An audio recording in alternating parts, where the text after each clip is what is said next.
welcome to another épée fencing lesson with Denis Fournier. Moi. Well, before we start with today's topic, which will be footwork, I like to use the analogy to hockey since we live in Canada and everybody understands hockey more or less. So, in hockey, the number one skill that you need to acquire is the skating. Well, guess what the footwork is in fencing? Well, we call it footwork, which is the skating of the hockey. Then, the next skill you have to acquire is the handling of the hockey stick. In this case, it is our épée. Then, we need to coordinate the stick handling with the legs, the skating, the footwork, and the control of the puck on the ice.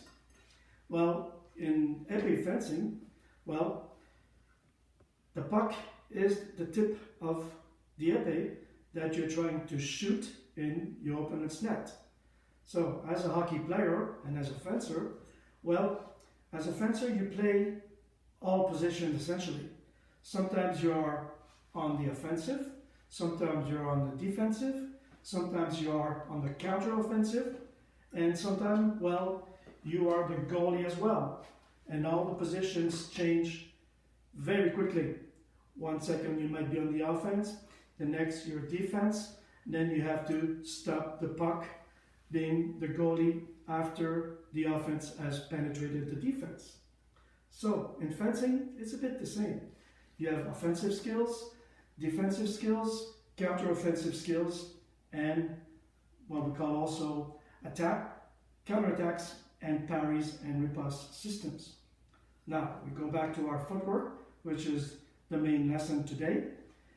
I like to differentiate the three types of footwork that is commonly used, but again, mostly in épée. I call them classic, number one, number two, bouncing, and number three, kind of trotting or hopping.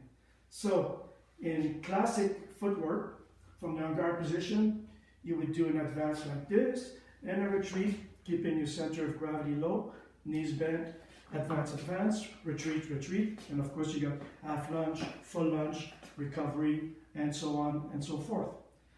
Now, the second type is basically bouncing with both feet, lifting slightly off the ground, but not much, and both feet landing at the same time, either on side, like this, or forward, backward, or forward, backward.